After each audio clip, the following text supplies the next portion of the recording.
SK super TMT, the long life TMT. ಕುಣಿಗಲ್ನ railway ನಿಲ್ದಾಣವನ್ನು ಜಪ್ತಿ ಮಾಡಿರೋದಕ್ಕೆ ಸಂಬಂಧಪಟ್ಟ ಹಾಗೆ ಒಂದು ವರದಿ ಬರ್ತಾ ಇದೆ.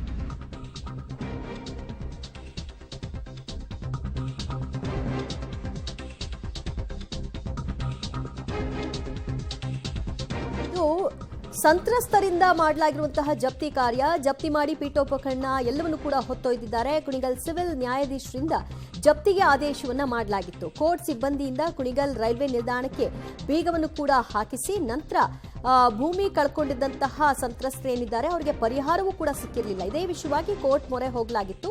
ಕೋರ್ಟ್ ಸೂಚನೆ ಕೊಟ್ಟ ಬೆನ್ನಲ್ಲೇ ಕೋರ್ಟ್ನ ಆಜ್ಞೆಯಂತೆಯೇ ಜಪ್ತಿ ಕಾರ್ಯವನ್ನ ಮಾಡಿಕೊಂಡಿದ್ದಾರೆ ಸಂತ್ರಸ್ತರು. ಅಲ್ಲಿದ್ದಂತಹ ಪೀಠೋಪಕರಣ ಸಿಸ್ಟಮ್ಸ್ ಎಲ್ಲವನ್ನೂ ಕೂಡ ಹೊತ್ತೊಯ್ದಿದ್ದಾರೆ. ಅದೆಲ್ಲಾನು ತಗೊಂಡು ಹೋದ್ರೂ ಕೂಡ ಅವರಿಗೆ ಸಿಗಬೇಕಾದಂತಹ ಪರಿಹಾರದ ಮೊತ್ತ ಸಿಗುತ್ತಾ ಅನ್ನೋದು ಸದ್ಯದ ಪ್ರಶ್ನೆ. ಒಂದು ಕಡೆ ಭೂಮಿನೂ ಬಿಟ್ಕೊಟ್ಟಿಲ್ಲ, ಇನ್ನೊಂದು ಕಡೆಯಲ್ಲಿ ನಮಗೆ ಸಿಗಬೇಕಾದಂತಹ ಪರಿಹಾರವೂ ಇಲ್ಲ.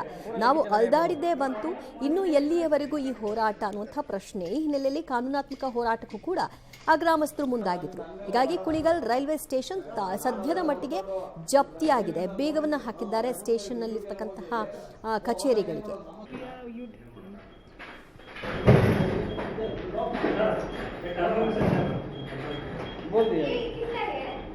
और टाइम बोलो सर, पूरा लेके चला गया बोलो, पूरा लेके चला गया बोलो.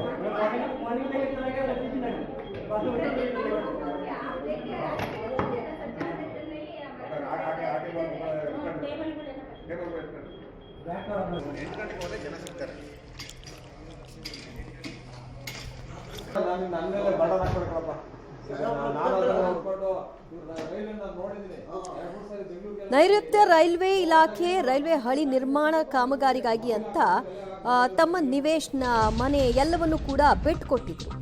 ಅದನ್ನ ಸ್ವಾಧೀನಪಡಿಸಿಕೊಂಡ ನಂತರದಲ್ಲಿ ಕೊಡಬೇಕಾದಂತಹ ಪರಿಹಾರವನ್ನ ಕೊಟ್ಟಿರಲಿಲ್ಲ. ಈ ಕಡೆ ಭೂಮಿನೂ ಇಲ್ಲ, ಆ ಕಡೆ ಪರಿಹಾರನೂ ಇಲ್ಲ. ಇದರಿಂದ ಕಂಗಾಲಾಗಿದ್ದಂತಹ ಸಂತ್ರಸ್ತರು ಕೋರ್ಟ್ ಮೊರೆ ಹೋಗಿದ್ರು.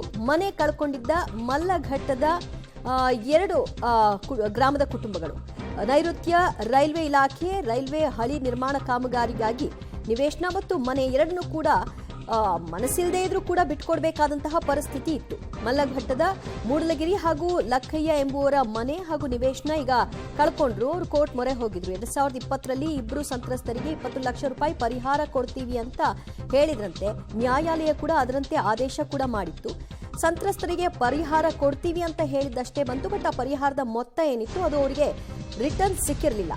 ನಿರ್ಲಕ್ಷ್ಯ ತೋರಿದಂತಹ ರೈಲ್ವೆ ಇಲಾಖೆಯ ವಿರುದ್ಧ ಅಸಮಾಧಾನವನ್ನ ಈ ಕುಟುಂಬಗಳು ವ್ಯಕ್ತಪಡಿಸಿದ್ವು.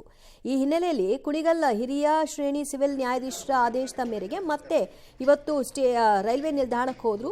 ಸ್ಟೇಷನ್ನ ಮಾಸ್ಟರ್ ಕಚೇರಿ ಏನಿದೆ ಅದನ್ನ ಜಪ್ತಿ ಮಾಡಿದ್ರು. ಅಲ್ಲಿದ್ದಂತಹ ಎಲ್ಲ ಪೀಠೋಪಕರಣಗಳನ್ನ ಎತ್ಕೊಂಡು ಹೋದ್ರು. ಜಪ್ತಿ ಮಾಡಿರ್ತಕ್ಕಂತಹ ದೃಶ್ಯವನ್ನ ನೀವು ನೋಡ್ತಾ ಇದ್ರಿ. ಬಟ್ ಅವರಿಗೆ ಸಿಗಬೇಕಾಗಿದ್ದ ಮೊತ್ತ ಏನು, ಅದು 2020. ಈಗಾಗಲೇ 5 ವರ್ಷ ಕಳೆದುಬಿಟ್ರು. ಇಷ್ಟು ವರ್ಷಗಳಲ್ಲಿ ಅವರು ಅನುಭವಿಸಿದಂತಹ ಪಾಡೇನು? ಮತ್ತಷ್ಟು ಮಾಹಿತಿ ಪಡೆಯೋಣ ನಮ್ಮ ಪ್ರತಿನಿಧಿ ಮಂಜುನಾಥ್ರಿಂದ. ಮಂಜುನಾಥ್, ಅವರಿಗೆ ಸಿಗಬೇಕಾದಂತಹ ಪರಿಹಾರದ ಮೊತ್ತ ಸಿಕ್ಕಿರಲಿಲ್ಲ. ಕೋರ್ಟ್ ಆದೇಶವನ್ನು ಕೂಡ ಉಲ್ಲಂಘನೆ ಮಾಡಲಾಗಿದೆ. ಈ ಹಿನ್ನೆಲೆಯಲ್ಲಿ ಕೋರ್ಟ್ ಏನು ಹೇಳಿತ್ತು? ಈಗ ಅವರು ಇದನ್ನು ಜಪ್ತಿ ಮಾಡ್ಕೊಂಡ್ರಿಂದ ಆಗುವಂತಹ ಲಾಭ ಏನು? ಅವರ ಪರಿಹಾರದ ಮೊತ್ತ ಲಭ್ಯವಾಗತ್ತಾ?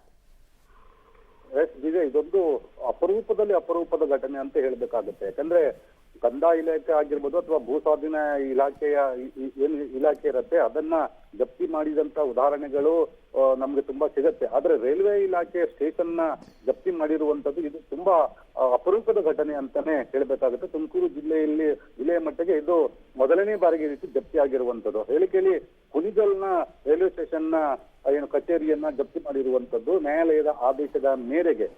ಕಳೆದ ಸುಮಾರು 2008-9 ಟೈಮ್ಗೆ ಏನು ನೈಋತ್ಯ ರೈಲ್ವೆ ಹಳಿ ನಿರ್ಮಾಣ ಮಾಡ್ತಾ ಇದ್ರು. ಆ ಸಂದರ್ಭದಲ್ಲಿ ಮಲ್ಲಘಟ್ಟ ಕುಣಿಗಲ್ ತಾಲೂಕಿನ ಮಲ್ಲಘಟ್ಟಾದ ಮೂಡಲಗಿರಿ ಹಾಗೂ ಲಕ್ಷ್ಮಯ್ಯ ಎಂಬರ ನಿವೇಶನ ಮತ್ತೆ ಮನೆ ಎರಡೂ ಕೂಡ ರೈಲ್ವೆ ಹಳಿ ನಿರ್ಮಾಣ ಸಂದರ್ಭದಲ್ಲಿ ಭೂ ಸ್ವಾಧೀನ ಮಾಡ್ಕೊಂಡಿರ್ತಾರೆ.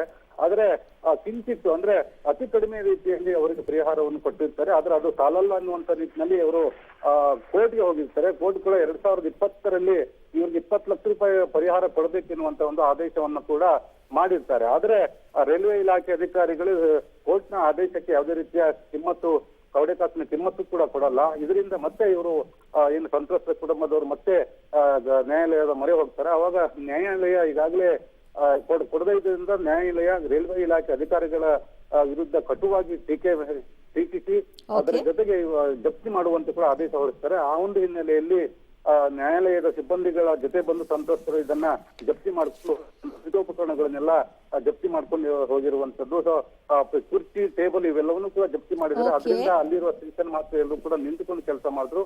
ಬಟ್ ಈ ಜಪ್ತಿ ಮಾಡಿರೋ ಹಣದಿಂದ ಏನು ವಸ್ತುಗಳಿಂದ ಅವರ ಪರಿಹಾರ ಏನು ಅಷ್ಟು ಸರಿ ಹೋಗಲ್ಲ. ಆದ್ರೂ ಕೂಡ ಅದಕ್ಕೆ ಒಂದು ಏನು ಮಂಜುನಾಥ್, ನ್ಯಾಯಾಲಯ ಈ ರೀತಿ ಆದೇಶ ಹೊರಡಿಸಿರುವಂತ. ಥ್ಯಾಂಕ್ ಯು ನಿಮ್ಮೆಲ್ಲ ಮಾಹಿತಿಗೆ.